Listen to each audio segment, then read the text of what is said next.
Welcome to the February NYCP Talking Stick. This month we did decide to split up the demonstration grantees into ACE and NYCP because we had some things to talk about with each of you that were a little bit different, and so we thought that would be the best use of time. So we appreciate you working with that and joining us, and we'll kick off with our typical disclaimer.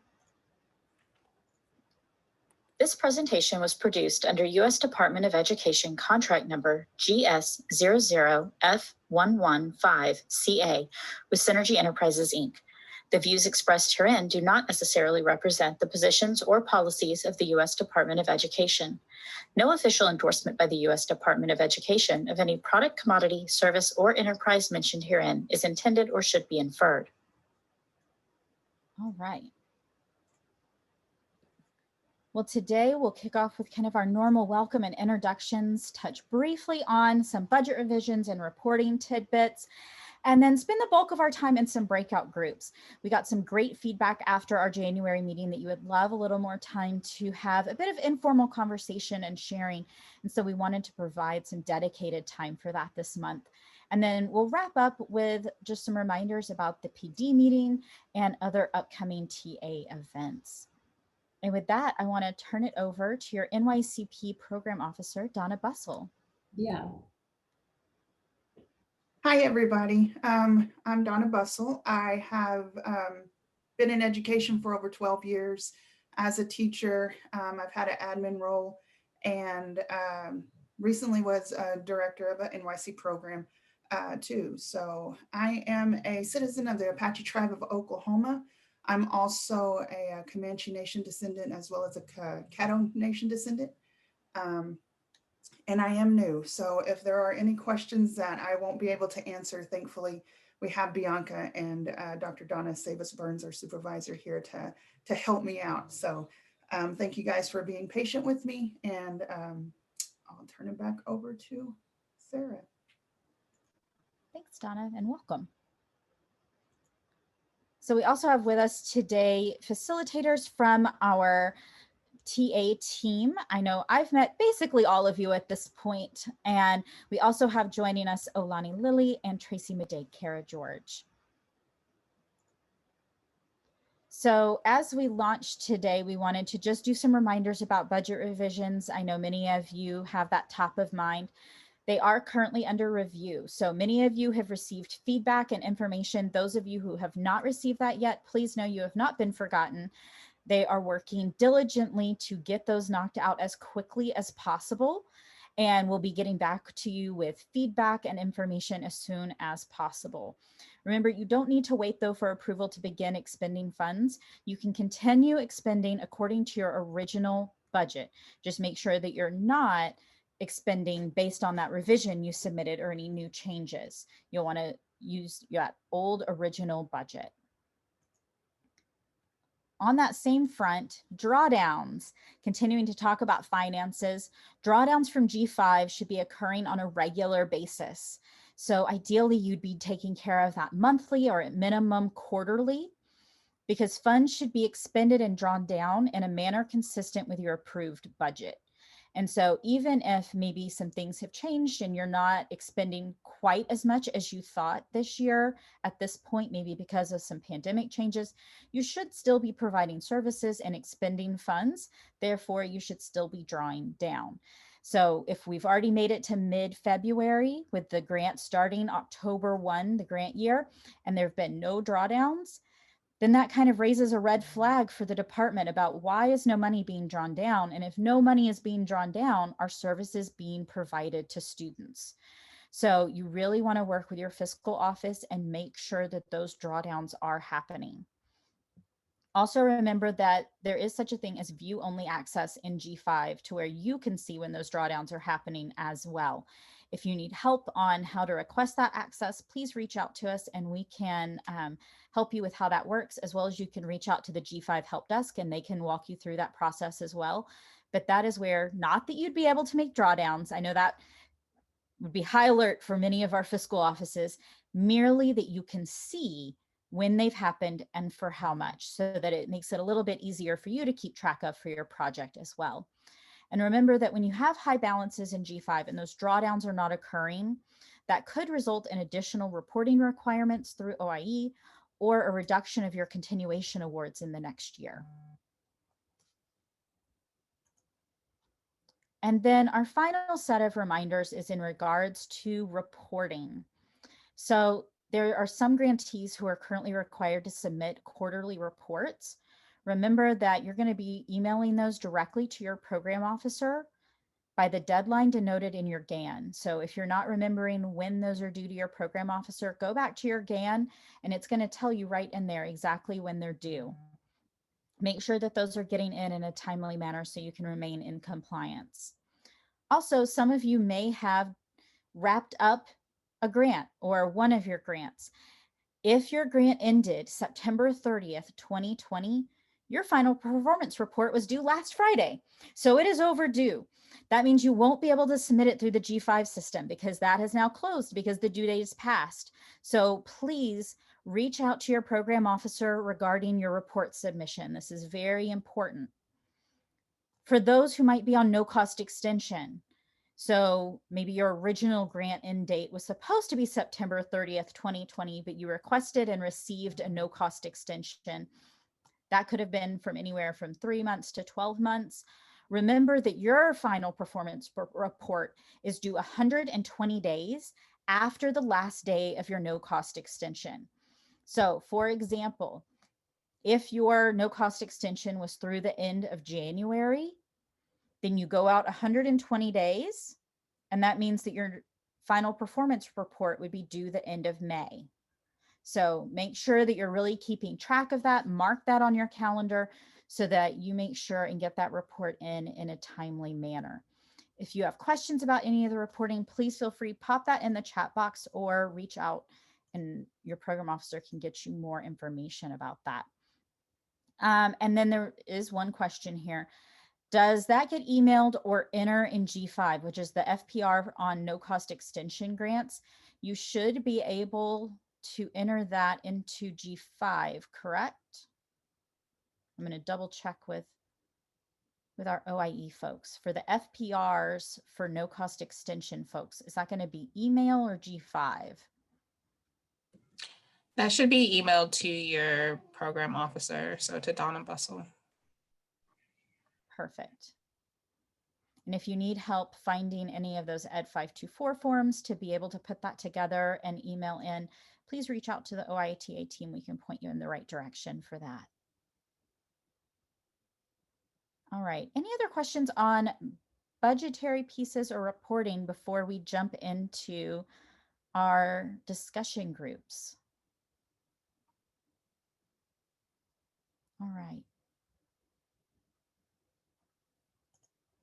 So let's jump over and we're going to be going into our discussion groups. We wanted to really give you that time to have those conversations with each other. So we want to really think about what's going on in your program. What's been happening this year? What are the great things going on in your program and in your community? What are some challenges you've encountered, whether that be a challenge that you'd like some feedback from your peers on how to handle some ideas in brainstorming, or a challenge that you came up with a unique solution for that others can learn from?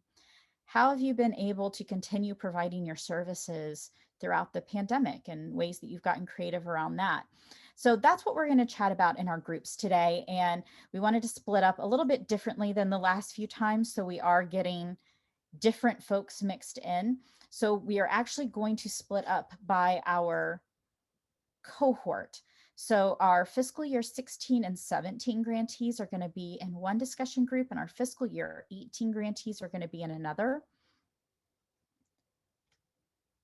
And I do see two quick questions that I want to address right quick.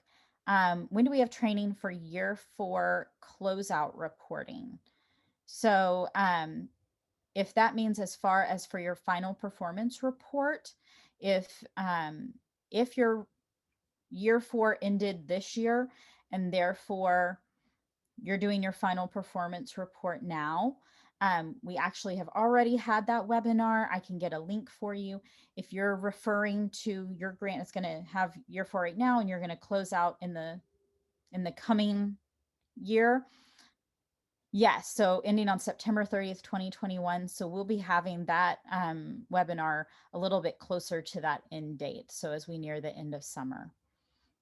And then is there a financial template for the quarterly reports? Checking in with our OIE folks. For the folks who are doing quarterly reporting, is there a specific financial template that they'll need to use? So there's not a particular one. You know, we just got to make sure that we understand your budget or the budget that was already spent down for the quarter. So, you know, when you're reporting quarterly, it's just accounted for those first 4 months of the fiscal year. Any activities that's been done and all of the financial expenditures need to be justified. Great, thank you. And then final question before breakouts, when should a year 4 grantee apply for a no cost extension? So we still want to try to spend as much as possible this year. If you're in your last year, so all of the 2017 grantees and continuing our no cost extension 26 grantees, you want to make sure you can do as much as possible. You know, it won't be until you're actually submitting your APR will a no cost extension be considered. So there has to be, you know, progress still needs to be made, as well as, you know, the likelihood of you reaching your goals with the extension. So they're not automatic. And, you know, progress needs to be shown. And, you know, another big thing that happens too with ending grantees is that if you have a high available balance during your last year, it's very likely that you'll receive a reduction or a cut. So we want to make sure that we're doing as much as possible currently. If you need to revise your budget, you know, to spend down and do things, you can. Just because you have funds left over does not guarantee a no cost extension. It has to be related to completing goals, and also, you know, very doable. Great, thank you. I know, Sarah, we were going to go into breakout groups, but I wanted to say one more thing about the NYCP budget. I had the opportunity to sit with your great and new Donna Bustle. I'm so happy that we have her on board to help us out. She's definitely picking up so much so quickly. But yeah, we sat through and went over some of the budgets that's coming through. And I want to make it very, very clear that the budget that we're requesting after you receive your continuation award. So the last budget that we requested that we're reviewing now, the biggest thing that we're concerned about is making sure that you're accounting for all of your carryover, and that's justified. I've seen, you know, some people submit budgets that did not explain what they're doing with that carryover. You know, just keeping it in the line items that you expect that they were in is not allowable because, you know, if it was personnel or fringe, we're not just double paying people now. So you may need to revise that carryover amount and make sure it's being spent down. Also, you know, 2017 grantees and 2016 grantees, you guys are the funding that's available in G5 is your total amount. So we're really looking to make sure that the budgets that you're submitting is accounting for that full available balance. So, you know, make sure that you're working with your fiscal officers or you're reaching out to Donna Bustle to make sure, you know, we're on the same page for how much you have available in G5. But, you know, we need to make sure that you guys are accounting for every dollar that has been carried over, even if it's been carried over from year 1 or year 2, you know, that carryover all goes into the same pot. And we want to make sure, you know, it's spent down. There's so many grantees 2016 grantees and 2015 grantees that we're closing out that has all this money left over. And we're like, why wasn't this spent? Why didn't a revision get, submitted? So we want to make sure, we're not just putting money back into Treasury. We want more funding for our programs, not less. So the only way we can do that is by showing, everyone that we can spend our funds and make great projects and programs. So please, if you have any questions about that, if you submitted a budget without any justification or explanation for what you're doing with carryover, please resubmit a justification again to Donna. The biggest thing with the budgets now is just making sure every dollar is accounted for. And then for the 2018 grantees, we want to make sure you guys are all on the same page too. There's some grantees that have been front loaded. So we want to make sure you're not spending front loaded funds this year. That front loaded is saved for next year when it's allowable. So we need to make sure everyone's on the same page, that the numbers that we see that you have to spend is what's being submitted in the budget revisions.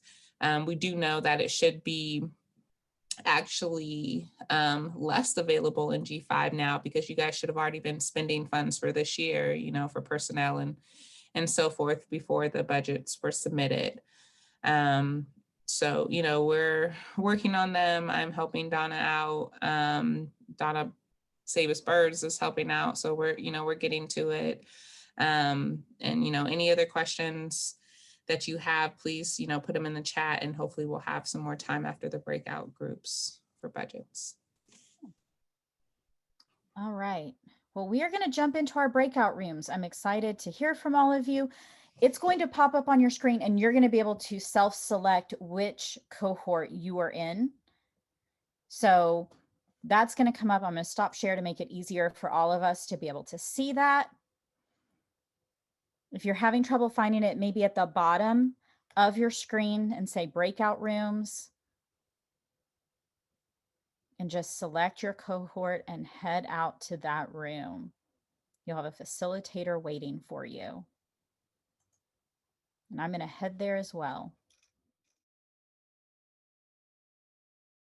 And this is, again, we heard back from you folks about the need to just be able to talk and to share what's going on, what great things you folks are involved in, maybe some challenges, and maybe learn from each other in the areas of both what things are going well, and then some of the areas of challenge. Already, I know at the beginning of our session, we were talking about some challenges as it relates to parents pulling their children from school and homeschooling in rural communities.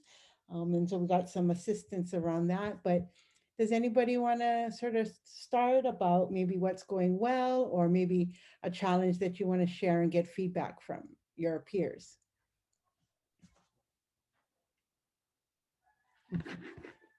I'll start. Okay, thank you. Hi, I'm Rashada. I'm from the Milwaukee Public School District, a very large district in Wisconsin. And we have our students spread out in over 140 schools. So it's very challenging for my group to get to the students, and then in the virtual context as well. However, they've overcome that, and we do have over 140 students that are in our college access program.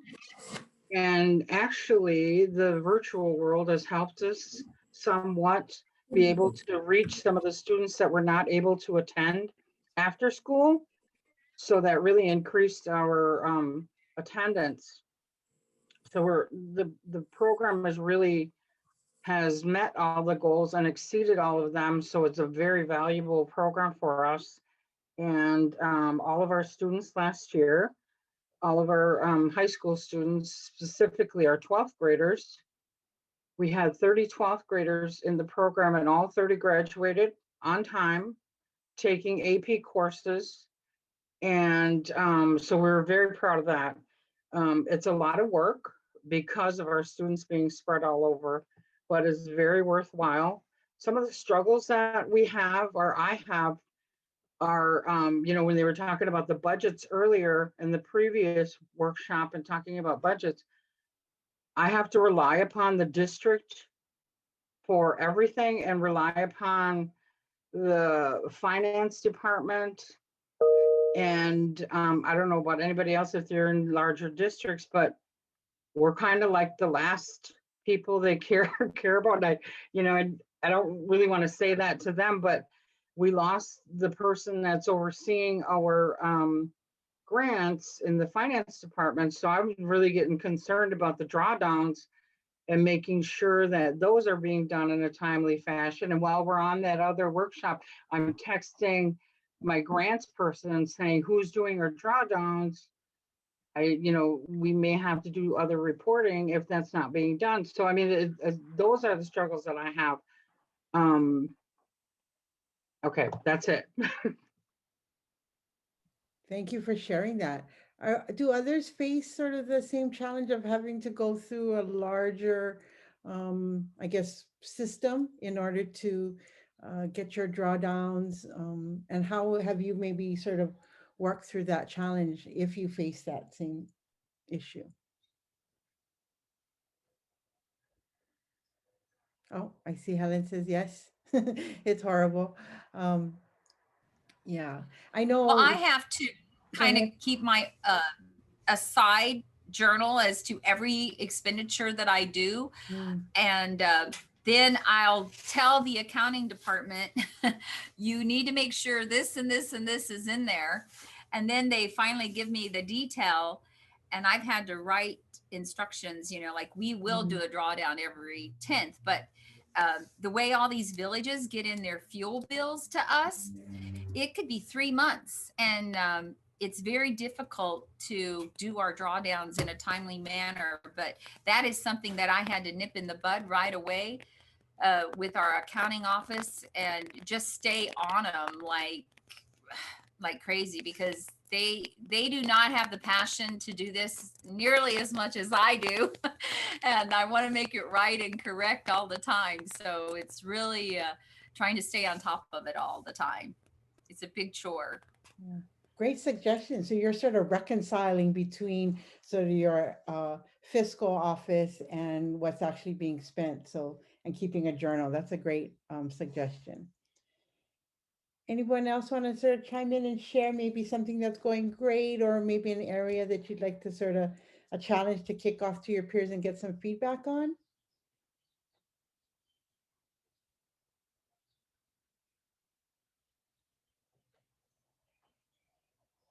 No. Are I other can people? Oh, share. go ahead, Tanya. I'll share kind of a great success that we just recently had. But normally we have in this time of year, January, early February, we have training for our teachers. So I run an early childhood program, and we have 3 separate districts. We have 16 schools, and then about 18 teachers that we work with. And so everybody was really, well, I think the overall mental state is really low right now. Just people are trapped in their villages basically. And so the morale seems like it's really low.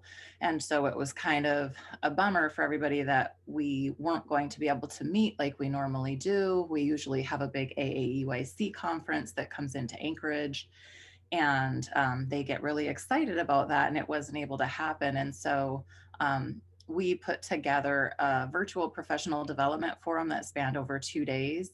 And we were able to pipe in some really dynamic presenters. And we did like a prize board, and we did lots of breakouts and Kahoots and things like that. And I feel like from the beginning of that 2 days to the end of that 2 days, I feel like the group kind of became a little bit cohesive again. And so I was really just very pleased about that. So we are having many of the similar challenges, I think, as everyone else, but we had that one of our successes that we just had. So Tanya, this is Donna. I really appreciate you sharing that. I know we're in the process of developing our PD meeting for the first time, 100% virtual, and bringing in some awesome presenters and that reflection time, networking time, And, you know, we're really excited to try to do that very thing because it's very difficult right now. And those are the things that we really appreciate hearing you share and document this, because this is what we want to tell leadership. We have a whole transition, as you know, coming in with a new administration, and they are very heavily focused on diversity, equity, and inclusivity. And so anything and everything they're asking, and we're the Office of Indian Education, we do that every day. So that's nothing new really for us. However, it's an opportunity for OIE to be put on the map. And so hearing these success stories, it's great to share with your peers, but let us know so we can, you know, spread the love. But so thank you. Great, congratulations, Tanya. That's amazing. Always, you know, I think being tied in and connected to sort of, you know, the mental state and the emotional state of the people, our communities we're working with is really key. Anyone else have something they want to share, whether it's something yay, you know, or maybe a challenge to get feedback from your peers? I'd like to share. Thank you. Yes. We're in Louisiana, and this is, we're a 2017 grantee, so we're in our final year. We are actually back in school face-to-face, but there are some restrictions as far as, you know, students cannot really leave the building. They're in their little pods, and they're trying to do as much as they can to prevent. And we've had some virtual learning occur as well. So we're having a big, I guess you could say, challenge to supporting our high school students with that college and career readiness, because we can't take them to some of the places we've gone in the past, and we would, you know, do on-site visits of colleges, universities, just different industries in our area. So we've kind of had to really think outside of the box, and we've, my coworker, Jamie Billiot's on here, so I can let her pipe in if she wants to add, but we kind of, you know, we have Google Classroom. So that's been our avenue, and Jamie has done a phenomenal job, you know, really trying to get the students engaged in cultural and college and career readiness. Our biggest challenge is that students have to do this on their own time, because obviously we can't do it. And so I would love any feedback or suggestions, motivation. How do we get our kids to get engaged in these activities that Jamie is working so hard on? You know, she's done some college virtual tours set up, and we've tried to give them some incentives, but of course they're having to log in on their time. And well, with the CARES Act and stuff, most of our students have devices, but I wouldn't say everyone has them at home yet. You know, they do have them in the classroom, and I just was curious, you know, how do y'all get them if they're virtually? How are you guys getting them motivated to participate in these activities? Hi, Mandy. This is Rashonda. Like I said earlier, we have over 140 students in our college access program, and we work with the universities in Wisconsin, and they've all created like virtual tours. They all have First Nations or Native programs at the university level. So they've created virtual tours for our students. And also we have time in the afternoon where my staff spends a lot of the time with the students, because we use the curriculum Expanding the Circle, and it's curriculum written just for First Nation students. And they are required to complete a lot of the lesson plans in there. And they also are required to keep a portfolio for themselves. So we have that for them as well. We also offered our class for credit. So students have to put in a certain number of hours a year in the high school. So we got together with the college and career group at our central services. And so now it is actually a class for our students. So that made it an incentive for them also to attend, if that helps.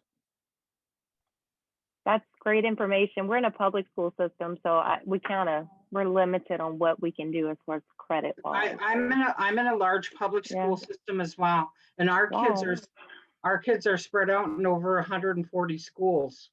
and they allowed y'all to do it. Y'all didn't have to go to the State Department of Ed to get all Yeah. that taken.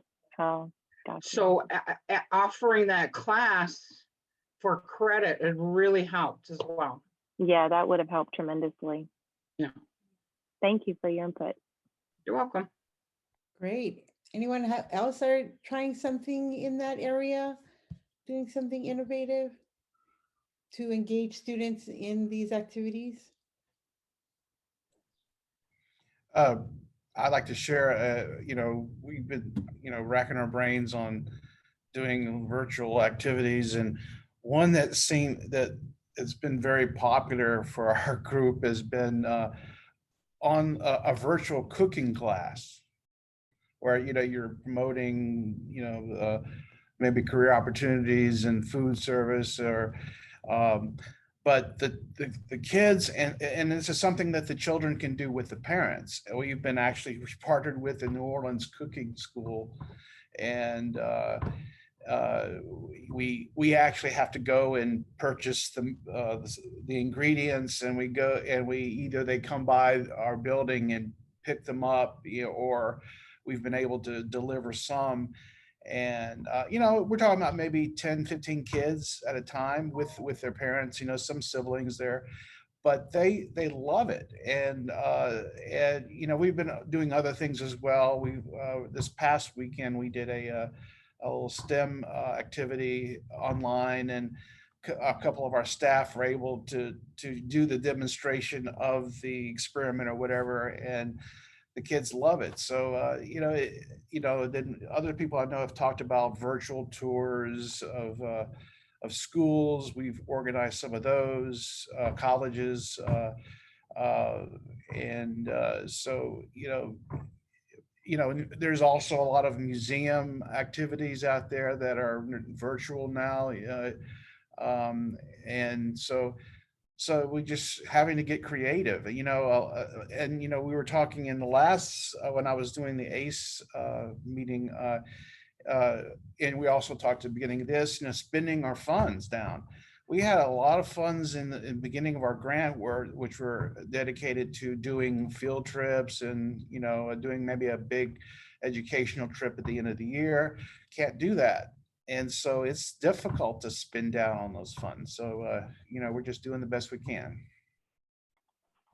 Thank you. Thanks for sharing, John. That was awesome. Good idea. Yeah, I was going to say that's a great idea, sort of embedding, some fun activity with connecting to a post-secondary educational program. That's a great idea. And you also, I'm guessing because a lot of we call them hokai, but like field trips and college tours are now online, and so you take out that whole travel cost. Anything going on with you folks looking at creatively spending that money, but staying in line with, the goals of the project? I can add something. Yeah, thanks.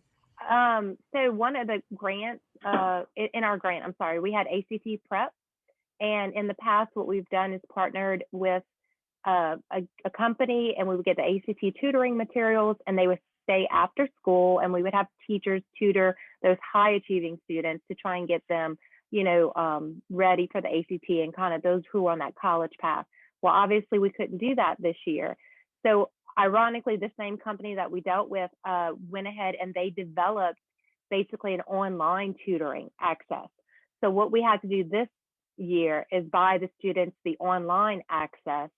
And we actually, with the grant, and that was approved for us to get the kids a device that they could use at home so that they could do that. And what's great is that even the pre and post test that we typically would give in person to gauge improvement, they even developed that on the computer as well.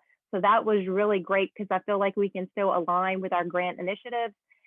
And we just had to kind of tweak it a little bit. And thankfully, we were able to do that. So just FYI, if any of you are doing any type of ACT prep, there are lots of online practice programs that you can, if your students have devices or if it's something you can get that to them, to where at least they still you're achieving those goal initiatives of your grant. Great suggestion. Anyone else have something they want to share? Maybe again, like a something that's going great, or maybe a challenge that you hadn't anticipated. Get some feedback.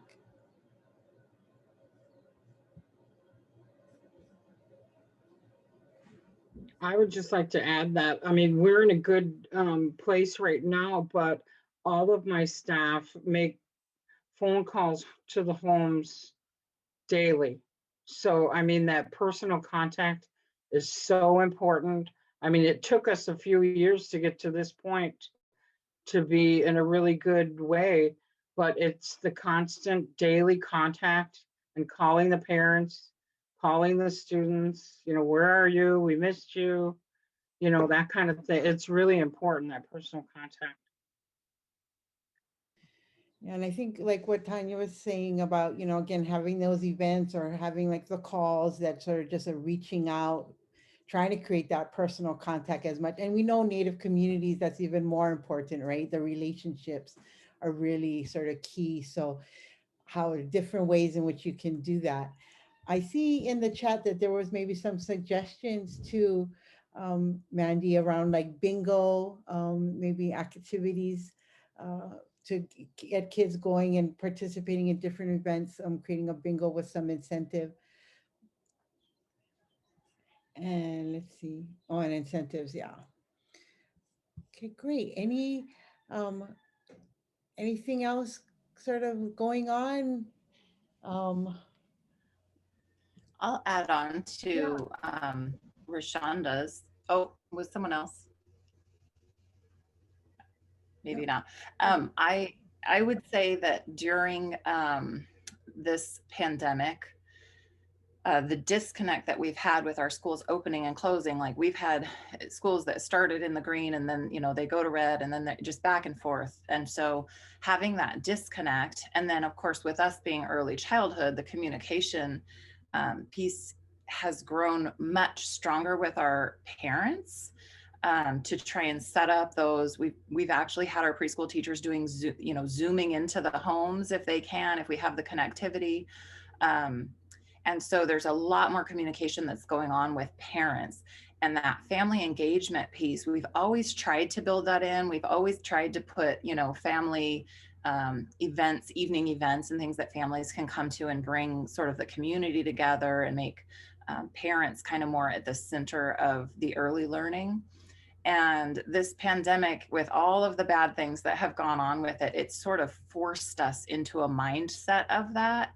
And so I would consider that to be a plus, because the ideas that we have, some of which we're being able to implement right away, especially with being able to transfer some funds that we used to be able to travel a lot, go out to sites, visit and stuff. We're not able to do that. So we're trying to transfer some of those funds to do these other projects to engage parents.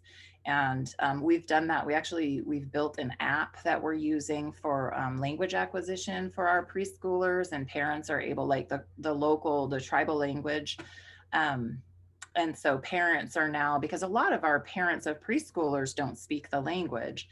And it's very hard when we have our teachers trying to teach that and instill that in our very little people. And so now we're trying to find ways that we can make sure that that's going home as well. And the parents are learning alongside them. And so now we have all these future visions of, like parent university, or, somehow drawing the parents in a little bit more to help them understanding that they need to understand how to transfer that knowledge to their children in order for it to go on through the generations. So that's kind of a bonus that we've had. That's great, Tanya. I know.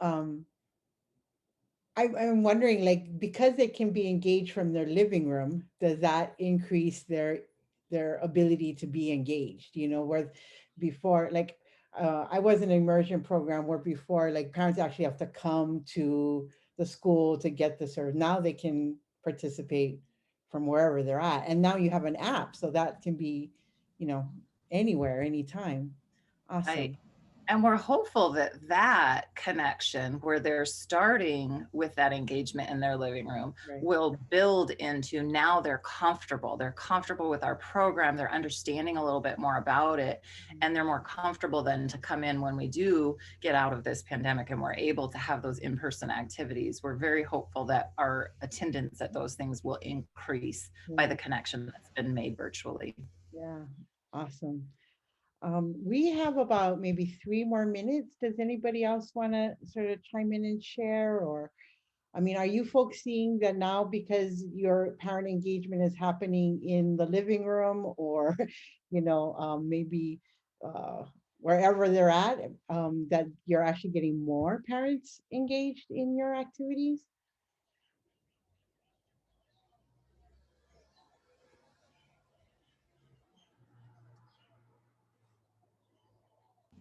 No. I don't want to hog the time, but I did see that Mandy had a question in there about, has anyone had guest speakers virtually, and who was it and how did it go? One of the conversations that we're having right now, and we haven't done it yet, but we talked about the idea that we used to have elders come into the classrooms and share things with students, tell stories, things like that. And we haven't had that opportunity, but that was something that we were kind of just recently talking about. Could we have a virtual way that elders, where they wouldn't have to leave their living room, let's say, would be able to pipe into the classrooms and share some of those stories and transfer some of that knowledge to the children? And that is not only helpful during this pandemic, but also just the geographic constraints that we have. We have very small villages that are disconnected from one another, but they are still connected by tribe. And so having maybe an elder in Tititlik maybe would be able to pipe into Chiniga Bay in order to share some of that. So we haven't done it yet, but it sort of speaks to your question a little bit. Yeah. And then someone else said authors, which is a great idea too. Yeah. And quickly, we tried something. I had our tribal chairman, I prompted him to do like a state of the tribe address in December, you know, holiday greetings and so forth.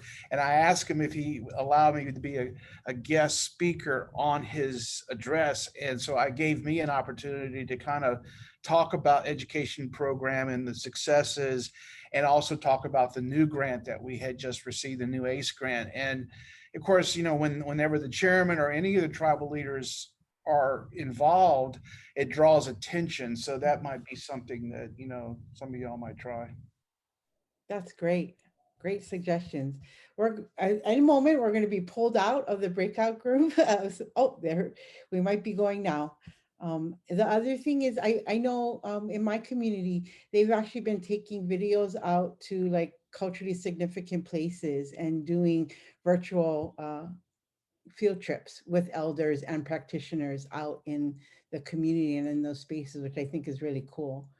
And we're at a 1-minute warning. Thank you guys for sharing all of, you know, what's going on. And we hope to do this more often in the Talking Stick. I hope this was valuable. I hope you all enjoyed that session of share as much as I did. I know in our group, we had lots of amazing programs sharing the things going on. We'll definitely be doing more of this in the future. We do have just a few more minutes left, so I do want to go over a couple of things before we wrap today. But I do want to just thank everyone for their willingness to share with each other and collaborate and network during these sessions. I think it's super helpful for everyone. All right, we're gonna hop back in here. So I do want to give a plug for the project director meeting. I think most of you should have received a save the date. It is going to be April 20th to 22nd. It'll be in the afternoons Eastern time. So for some of you still in the morning, but 1 to 6:15 Eastern each day. And we really have some amazing things planned for you. I think you're really going to enjoy and find that beneficial. Remember that each of your grants gets to bring 3 people. So if you have more than one grant, each grant gets to bring 3 people. If you're thinking, oh no, I only have 2 people, that's okay. I'm just letting you know it is going to be capped at 3 per grant. So be thinking about who you want your 3-person team to be, and you're going to see the registration for that coming out soon. And yes, before I know the inevitable question comes up, yes, that is going to be virtual. We'll all be beaming in on Zoom and spending 3 afternoons together. And in that same vein, so I briefly plugged this in my group, but all of you are doing such great things in your programs, and we really want to feature and highlight you, whether that's through the project director meeting or through other avenues throughout the year. So if you would be willing to share about your program in one of those ways, please let us know. You can pop me a message in the chat box. You can shoot me an email at this oie@seiservices.com. Just giving me an idea of what you think might be a great share with the group. Everyone is always looking for wonderful ideas, and this is an opportunity to be able to do that. I know I'll probably be reaching out to a few of you as well, but I appreciate you sharing and would really love, even if you didn't share today and you're willing to, reach out to me and let's get that set up. I also want to encourage you to continue sharing in our Padlet. So remember that that is a way for us to be able to continue our conversations in between talking sticks. You can share with each other. You can share with the OIE team, the OITA team. Anytime you send a message, if it involves a question, don't worry that it's just going to sit there and languish. I do get an email each time you post. So if it's something that needs a response, I'm able to see that. I do encourage, if you need, if it's a more specific question, email those in, but lots of opportunities for you to be able to give feedback about what you hope for us to cover in upcoming talking sticks or the distance learning series, and lots of other topics as we go throughout the year. So that's a great little link there that I've popped in the chat box for you to actually bookmark and just check back and discuss. You can always start another thread if there's a topic you'd like to discuss with your peers on there. It's an open forum. And then a few plugs about upcoming TA events. So I know many of you have been participating in our distance learning series. I do want to remind everybody that's an open series. So it's not just for project directors or project leadership. You can share that with any members of your team that you think would benefit from it. So welcome everyone. We're going to keep that going. Coming up in the coming weeks on February 23rd, you're going to be talking about collaborating online. Olani has some great ideas and tools for you. Then back in March, Tracy will be sharing audio and video recording tools and some great things that you can use at completely no cost and very easy and user friendly. And then we'll wrap up the month with virtual assessment. And I know that's often something that we don't want to think about, but have to think about, is how we can continue assessing learning in a virtual environment. Also this month, you'll see that you should have been invited to project planning and reporting on February 24th. That is for all the continuing grantees. If you have other OIE grants, you may have also received one for the new grantee session. Please prioritize that session. But if you only have NYCP grants, you'll be joining us on the 24th for project planning and reporting. We also have our office hours coming up. Just a reminder on office hours. That's an open session. The reason we don't send out a calendar invite for that is because it's not a required session. It's just something you can pop into informally. If you have a question, you can pop in anytime between 1 to 2 Eastern. And it's an opportunity to ask questions, brainstorm, just get some feedback. So I'll pop the link for that over in the chat box again as well, in case you don't have that at the ready.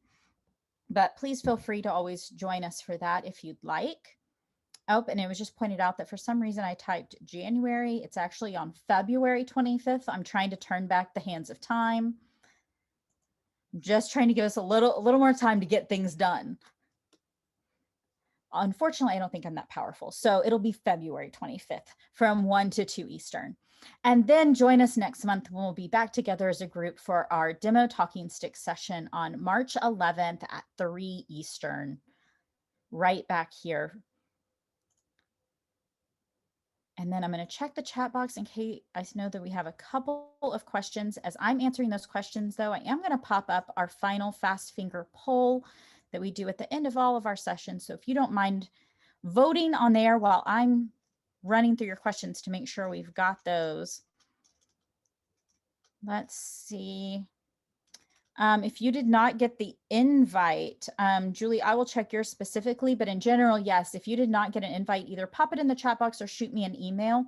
That's also a great time for me to plug. I have been diligently trying to update all of your contact info. So if you have not been getting emails and calendar invites, it's likely that your contact info was not quite right. So if you have not responded to that email, please do. And let us know your corrected contact info. If you haven't seen that email, check your spam or junk, or just reach out, because we want to make sure that all of you are getting all the information that you need. All right, and I think in general, that was all the question. Oh, no. For the project director meetings, is it open to all ANEP grants, discretionary and demonstration? So it is open to all Office of Indian Education discretionary grantees. So that means it's open to the demonstration grantees, both ACE and NYCP. It's open to the NOLID D grantees, the Professional Development PD program grantees, and the STEP program grantees. So just those OIE discretionary grant programs. Great question. All right. Well, as we are wrapping up, thank you for voting in my fast finger poll. We will pop in the chat box that feedback survey. I want to, as we're wrapping up, just remind one thing about that feedback survey that I don't think I've highlighted as much before. But if you put something in the comments that's a question or you would like follow up on, they're anonymous surveys. So I don't know how to then reach back out to you because I don't know who said it. So make sure if you're asking a question or you need me to follow up on something in one of the comments, tell me who you are. Otherwise, I don't really have a way to be able to reach back out to you because of the anonymity of the surveys. But please, if you don't mind clicking on that Survey Monkey link, those who've done it, maybe you can vouch in the chat box. It's super quick. Maybe max 3 minutes. If your internet's a little slow, 3 minutes, but it's really helpful for us. So if you don't mind doing that, I would greatly appreciate it. We are right at time, so we'll stay on for a couple of minutes if you have any last questions, but thank you for joining us, and we'll see you on events all throughout February. And for most of us, stay warm.